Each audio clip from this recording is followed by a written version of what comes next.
all play is okay, but that doesn't mean we just continue letting them just sit there and watch. We want to engage with them as well and see, how can we make this a little bit more complicated and push it? How can we introduce a problem that we have to problem solve together? How can we collaborate to make this work the way that we want to work? Welcome to the Precision podcast, where we inspire and encourage pediatric professionals like you.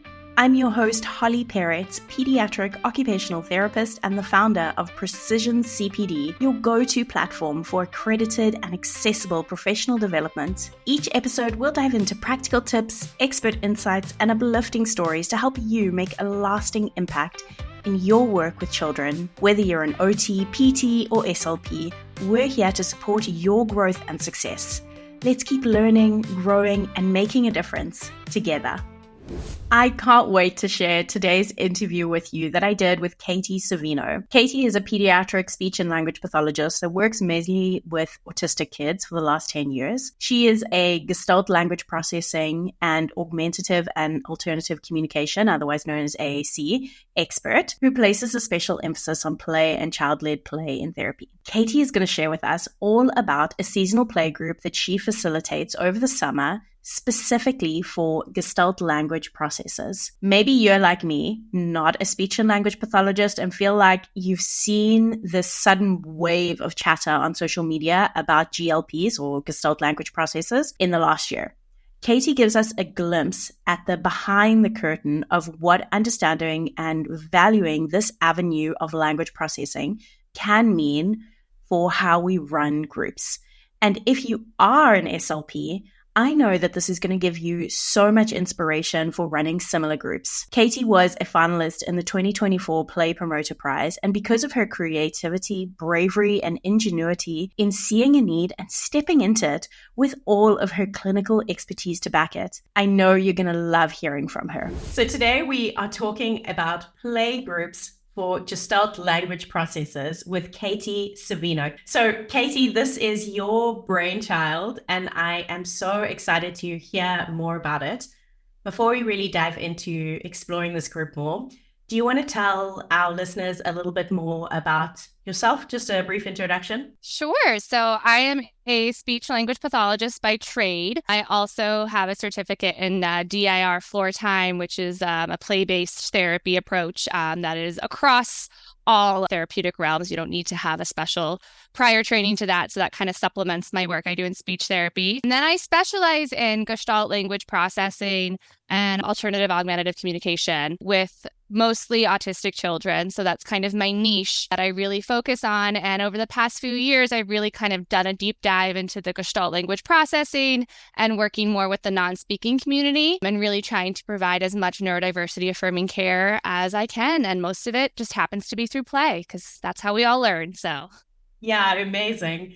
Well, I think you've introduced yourself in a very humble way. I have to say, I did go and check some details before we hopped onto the call. And I know you have a wealth of training in a lot of different areas that really serve this community, this group of children really well. And like we were just laughing about before we started recording, when I read about the program that you're running, there's so much that's in there that's like very speech and language pathology. So I'm excited. I'm definitely on the other side of this, wanting to learn. I know, for example, with Gestalt language processing, it's definitely something that as an occupational therapist, I like hearing more about, seeing more about, but I'm not sure that I am fully in the know what that means. Do you want to, for me and anyone else that's in the same position as me, just give a bit of a background? Sure. So it's one of the two ways that we develop language, and it's been around forever. Gestalt language processors have always been here. I think it was Barry Prezant did his research back dating to the 70s and 80s, kind of first introducing this idea. And then Marge Blanc, who is at SLP here in the States, she's based out of Wisconsin, did a lot of research on it and took a lot of her own data and clinical data to really help us provide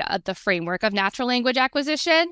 And so all it is these children that learn language through phrases, mostly, those gestalts, we call them. So they're these phrases that have individual meaning to that individual child that is usually tied to their emotion.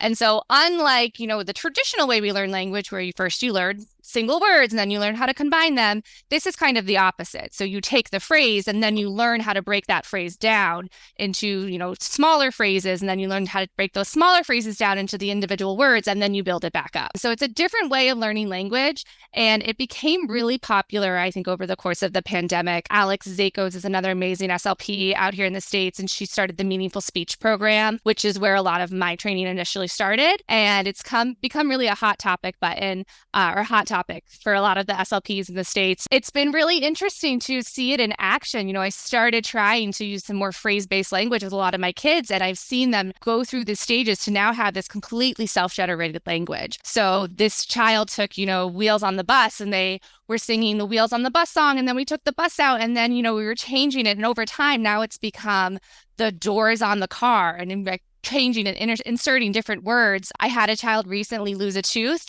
and to tell me that he lost a tooth, he started playing a Wiggly Tooth song, and then I was like, oh, you lost a tooth. And he was so excited when he, made that connection. So it's all about kind of embracing children where they are, and helping them work through that stage of starting with that stage 1 Gestalt. So those whole phrases that are really rich in intonation and very sing-songy, and then helping them to recognize those patterns in that language to break them down further. So the kids that I'm working with in the current program I'm running are mostly those stage 4 children who are learning now how to build their language back up. So they're taking those individual building blocks now and building them up in different ways. And it's been really exciting to see how this approach and using this approach has really benefited so many of my kids who had really plateaued with those single words, because to them that single word, jacket, could have meant something completely different, and it was not necessarily referential to their jacket. And now we have just so many of my kids have just flourished. It's so amazing to see.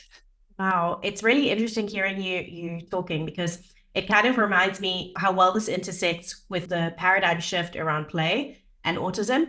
Like, I don't want to date myself too much, but back in the day, I remember one of my first placements when I was still a student was in a school, and the majority of the children were autistic within the school.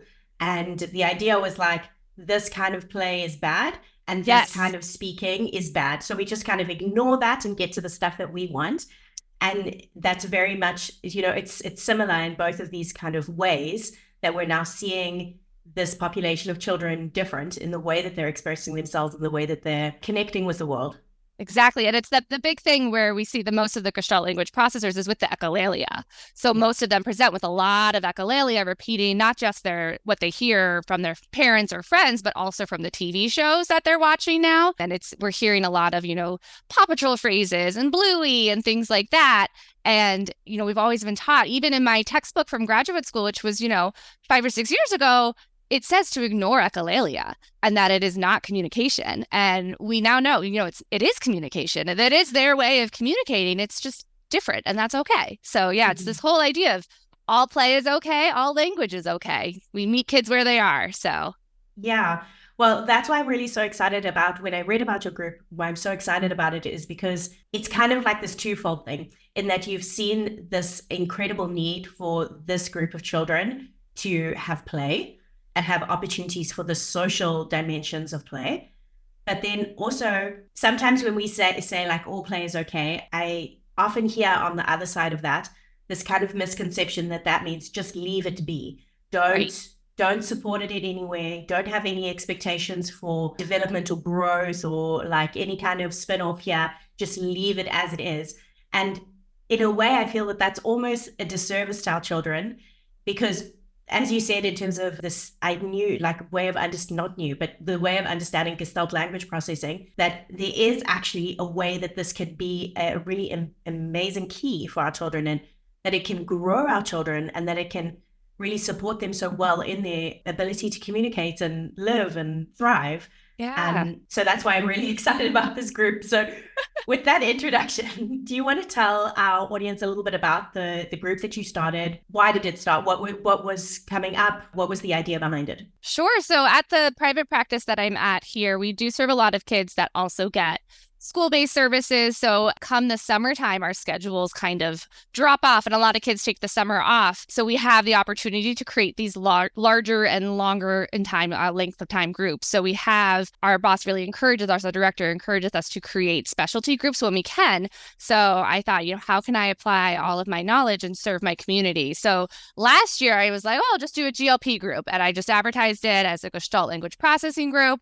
I only had 2 kids sign up and they were not quite the best fit. One of them was really interested in cars and trucks. That was his special interest. And then the little girl I worked with was really into My Little Pony. So getting those 2 children to kind of play and interact with one another was really challenging because they didn't really care about each other's interests. So that kind of provided me with an opportunity to then think about how can I change this group this summer and make it a little bit more specialized. So I really tried to focus on, I'm creating this group based on some special interests. I created it with a few of my clients in mind already. So I was like, I'm creating this group for you guys because especially as autistic girls, there is not always a lot of groups supporting specifically autistic girls. There's a lot of like Lego groups and car groups and things like that, which don't get me wrong, girls can absolutely be interested in those things as well. I'm not, not that gender binary, but for the most part, a lot of my autistic girl clients are very interested in My Little Pony and Disney princesses and mermaids, and they like those girly things. So I really want to create a space for them where we can take those special interests into our play and then support their language in a very neurodiversity affirming way and support their play in a very neurodiversity affirming way. And I figured, we all like My Little Pony. Let's have a pony play group. And the alliteration was also satisfying as well. So we have the GLP pony play group. And I really wanted to just create a space where these girls can kind of come talk about their special interests and maybe we can all play together. Maybe it might be a little parallel play at the beginning, but let's see what we can all kind of do and create together. It was really what kind of started all of this. And I'm really excited. I have 3 out of 4 of the girls I designed this group for were able to do it this summer, which is really exciting. So they'll be joining me this summer and we're going to just have a lot of fun with some My Little Pony. Amazing. Yeah, I think there's something so special, even honoring that parallel play, right? Like, so often we are like really stuck that play can only look like this in terms of isolated play, but then in terms of social play too.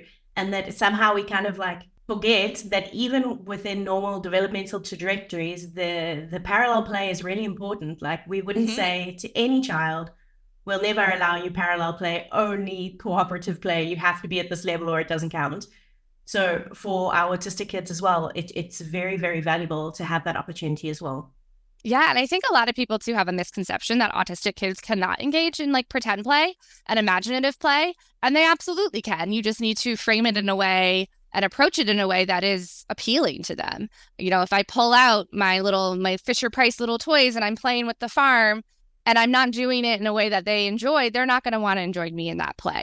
But if I, line them up like they like to line up their toys and we take turns having one character go in at a time, then I'm getting more of that engagement and then really just focusing on that gleam that I can find from those kids and finding that happy spot where they're happy, motivated, engaged, because that's when all the learning can happen. And that's when I can really not force or push anything, but help them expand and kind of grow their play. Like you said, all play is okay, but that doesn't mean we just continue letting them just sit there and watch. We want to engage with them as well and see, how can we make this a little bit more complicated and push it? How can we introduce a problem that we have to problem solve together? How can we collaborate to make this work the way that we want to work? So that's kind of my goal for this summer, is to really help these girls kind of grow together and learn the power of teamwork and, that their play is okay, even though if it's a little different. Absolutely. Katie, what ages are the children in this group?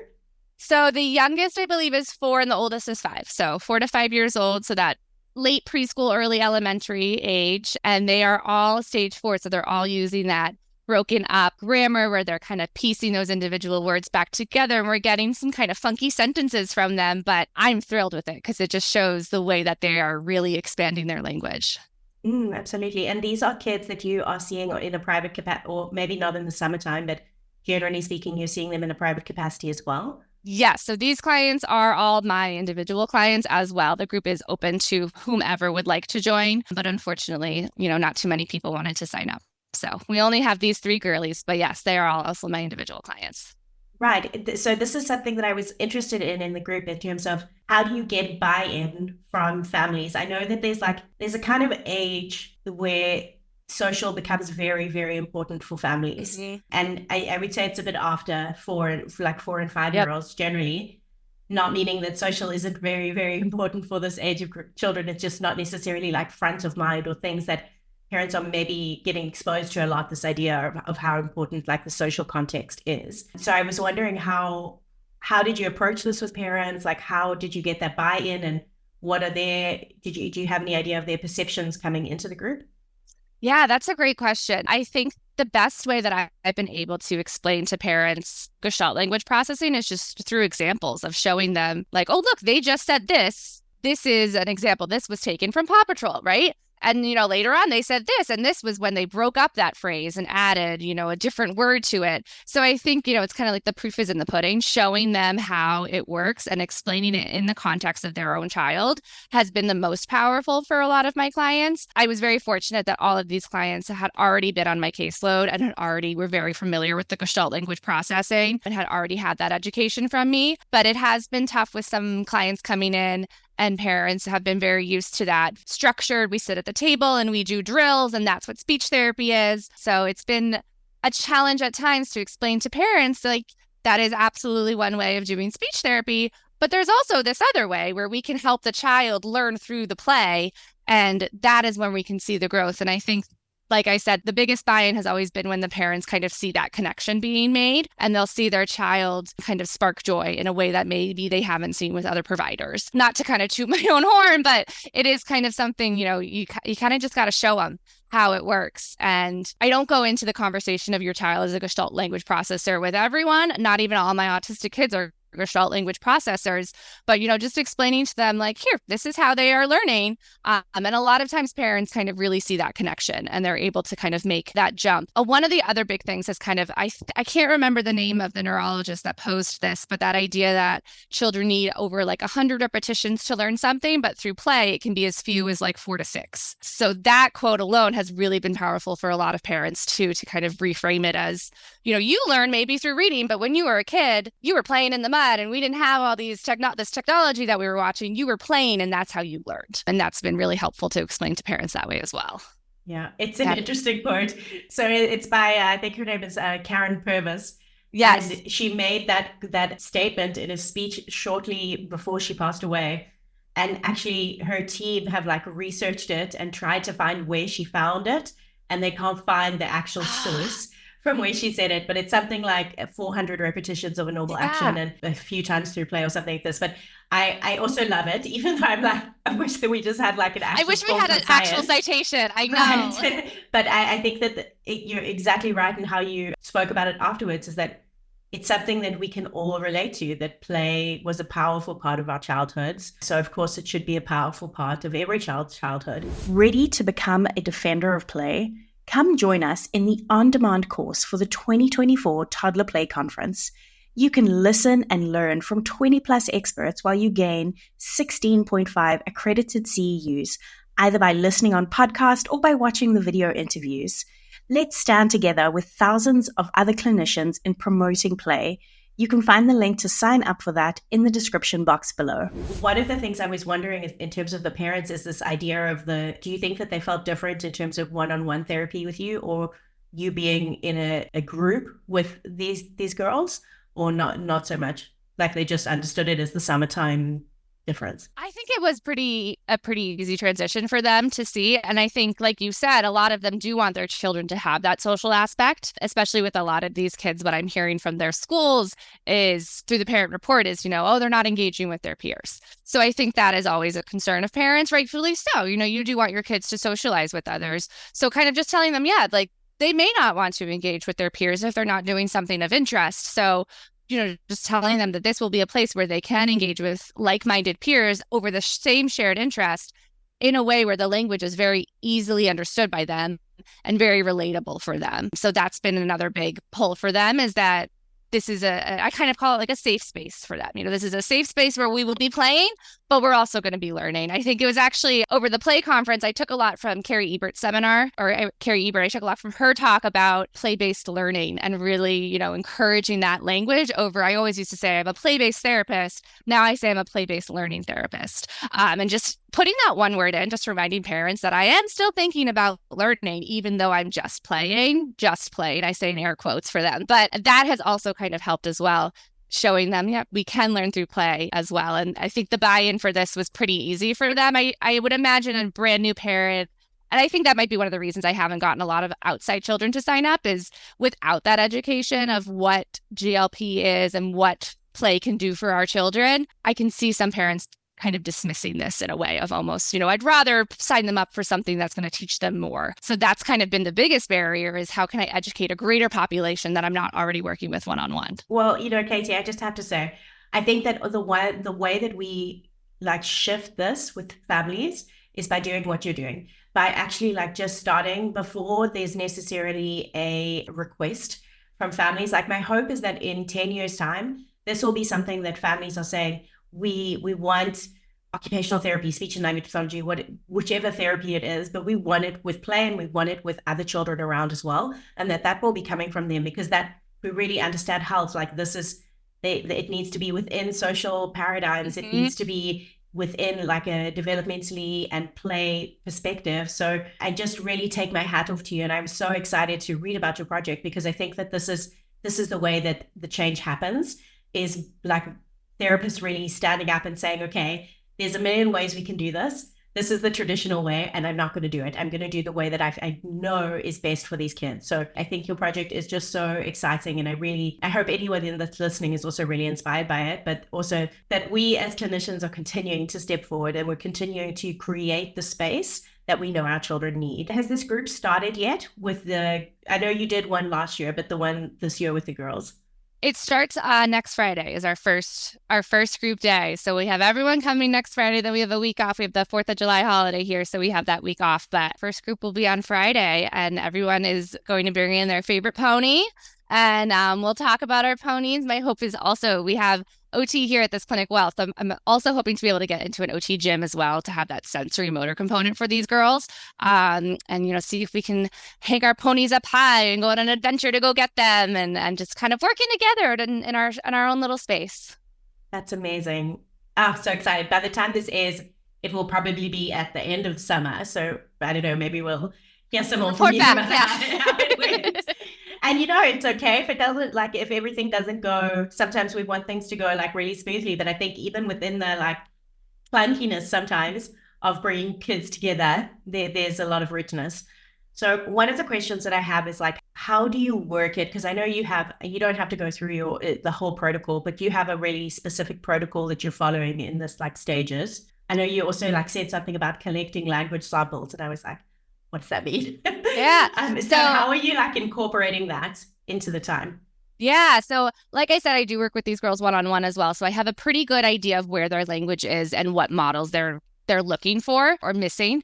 And I'm going to have a undergraduate intern join me for this group. So her job will be to kind of record all of the language sample and take all of that data. So I'm meeting with her actually tomorrow to kind of talk about it. And my goal is for her to sit down and just write down everything that they say, and for each child, and have that all just written down. And then that's where I kind of come in the afterwork and kind of sit down and say, okay, this girl did a great job today modeling using a lot of secondary verbs. And now I'm noticing this other child is starting to use them. So let's really all focus on secondary verbs, and kind of gearing my models to kind of fit the whole group. That's one of the things I love about this approach, is that it is very naturalistic and it is just modeling language as we would normally hear it, but maybe focusing on one or two structures in a little bit more detail with a little bit more emphasis. I'm really excited to kind of see if these girls start to pick up language from one another and not just from my models. That's kind of my little experiment for this summer, to see if this language development can come from me and my models, but also from their peers if they're modeling similar phrases or using similar phrases. And then in terms of, the play protocol, I don't really plan my sessions. I have very loose structure of, this will be our pony group, but I will follow their lead in their play. I will probably have a few things kind of in the back of my head, we can maybe do it this way, but I really am a very child-led clinician. So however they want to play is how we will play, and we'll see how it goes. Wow, amazing. It's really fascinating. I'm sure you'll have lots of My Little Ponies available. Yes, yeah. I'm learning a lot already. I feel like I need to study up on all their names because they've definitely changed since I was a kid. Oh, yeah. It's like a whole different show now. Yep. Absolutely. Okay, so the place that I heard about your group was obviously through you applied for the Play Promoter Prize, which you were shortlisted as one of our top 10. And one of the questions in that form was about the future. And it was really interesting to also read like your thinking around the future. I know often when we're thinking about the future plans, it's not necessarily that they're going to go exactly as we're planning, or that even we're going to step exactly as we thought we would. But I do think that, especially for our other clinicians that are listening in that maybe haven't run something like this before, they like have that kind of inkling, like, I want to start something. I think that something would work, and I don't know how it would go and what future steps would be and all of that. So you had some really interesting ideas about how this group could also progress in the future. Do you want to share some of your thoughts about that? Yeah, my hope with this is that it becomes a regular group that I host all year round, and that it is a community group where, you can come and your kids can play and engage. And then I would love to, I'm not sure if I put this on the application, but I would love to simultaneously have a space for parents to also be able to meet and talk together, almost like a support group for the parents of autistic children. The more we learn about autism, the more we know that there is a genetic component. So there is likely some neurodivergency in the parents as well, for the most part. Not always, but there can be. And I think it can be really hard navigating having a neurodivergent child if you yourself are neurodivergent, undiagnosed or diagnosed. So I would love to also create a space for parents too, to have a safe place where they can ask questions, even complain sometimes about things that may or may not be going well, in a safe place where they can be supported and not, looked down upon for, maybe not putting their kids in ABA, or for allowing their kids to have that messy play or giving in to that dysregulated moment, and just providing that safety for those parents too, to know that, it's okay to be different and your kids will be okay. I think that is a big fear of a lot of parents when they get that autism diagnosis, is that they feel like it can shift their entire child's future. I frequently tell parents that I'm neurodivergent as well. And I think that really can help them kind of understand, it's just another way of being, and it's not wrong. There's nothing wrong with it. There's nothing right with it. It just is. And I'm really hoping this group can kind of help bring some of these parents together too, because I think that is where a lot of the change happens, is parents wanting something different, because they get their autism diagnosis and that doctor subscribes the ABA, and then they go off on their way and that's what they do. But I think the more, like you said, the more we talk about it and the more we provide these different alternatives, the more change that we can make and the more we can benefit our kids. So yeah, my hope for the group, long story short, is to kind of have it be a regular thing and have it expand. Maybe we have a pony group, and then, we have some kids, we have a Paw Patrol group. They're really interested in that. Maybe we'll have a Bluey group, really just focusing the groups on those children's special interests to help them engage with play, engage with their peers. Oh, I love this. This is so powerful. There's something, I worked with I'm going to say emotional therapist, but that's not what she was called. It was something else, an art therapist, but she dealt like a lot with the emotional side. And she spoke a lot about how like this need of a parent to see their child eat is so like instinctual from day one, because that's the first thing you do. You take your baby and you nurse them. But also the need, it reminds me of this, because the need of observing your child at play alongside other children is like, for so many parents, it's like one of those big stepping moments. It's this sign of you seeing the child not as like weak in some way, but somehow that they're kind of like standing on their own, and that they have like their own interest, their own thing that they are directing or that they are a part of. And I just think like this pony group, I can imagine it's just going to be like pony to the max. And for a parent, that hasn't necessarily been able to really experience their child or observe their child at play with peers, to be able to sit back and just like take that in for a moment. It's like restorative almost. Like, it just gives you that feeling of like giving parents the ability to like set their feet a little bit firmer and just really, really be encouraged. And then, as you said, of course, like so much support that can happen when we bring people together. So powerful. You also wrote a bit about training in different places.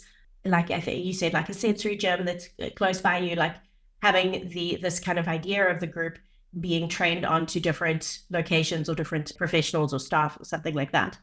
Yeah. Yeah. I'm hoping to kind of expand it to other disciplines as well, because I think you've talked a lot about this and some of the work I've seen you present of how play is across the fields, right? It is not, only speech therapists play. No, all of us play. So I would love to provide this kind of structure to, an OT group, because I have some sensory integration training. It's not a lot, but I'm sure there's a lot that they could do if they shift their paradigm to, we have to sit down and do OT this way. Let's do it as a play group and think about, okay, how can we incorporate the sensory integration and the sensory skills into the play that we're already doing? Another thing I would love to see this done is at schools. Here in the States, a lot of the schools' services are usually presented in a dyad. So it's not usually an individual therapy service. It's usually, when it's pull out, it's usually in a group setting. And I would love for group play to be incorporated into schools and into the school system. And I think it's actually Carrie Ebert said a lot about this on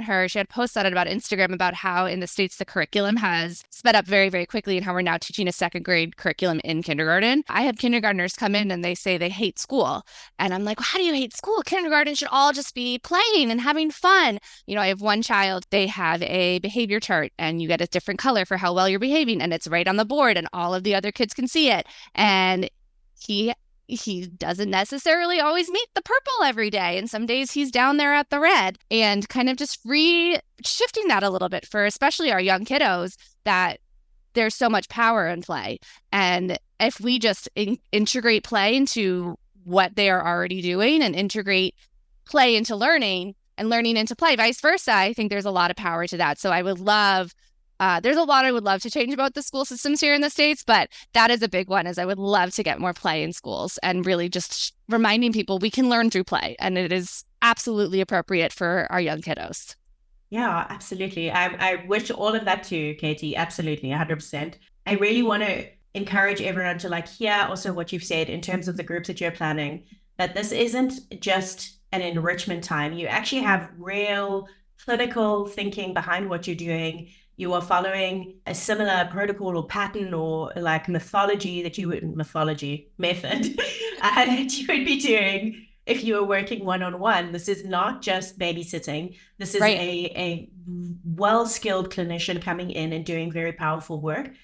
I hope that what we're going to hear, what the result of this is, that this is a good fit between the girls, and that also that space of the girls themselves will be like a spin-off, that is even different and more powerful than individual therapy. I'm very excited to hear how the group goes. Yeah, I'm excited too. I think I have an older girls group as well. They're all in high school, and we're not doing play. Obviously, they're all 16 or so, but they have multiple separate occasions have told me that this group is kind of their safe space, and that these are, their friends. And that is my goal, is to create a safe space for these people to connect with humans, because I think so many times autistic kids get dismissed as not wanting to socially engage or being bad at it.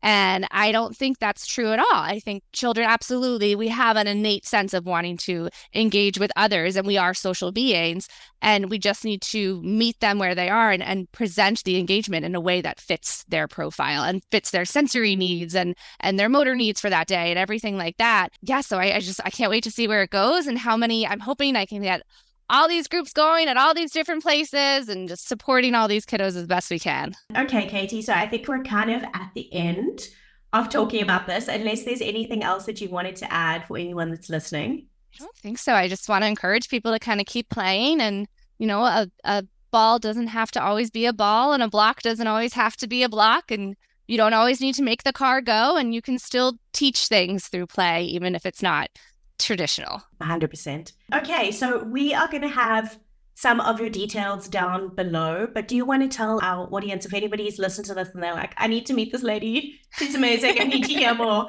how can they do that? So email is the best way to reach me. I have my clinic email. It's katie.savino at wellesleyspeech.com. So feel free to email me at any time, and I'm more than happy to set up a call or answer any questions or just talk about play together. Absolutely. This has been such a treat. Katie, thank you so much. Thank you so much for having me. I'm so happy to be here. This was wonderful. Feeling inspired? We would love to know what you think of this podcast and would so appreciate you leaving a review down below. Hey, 5 stars doesn't hurt. All of our speakers' details can be found in the caption below, and come and check out our blog for more incredible stories of how clinicians just like you are serving their communities. If you've ever thought about writing a book, be sure to tune in next week to listen to Kaylin Carr, who shares how she went from an idea to an award-winning children's book, Screens Away, Time to Play. I'll see you then.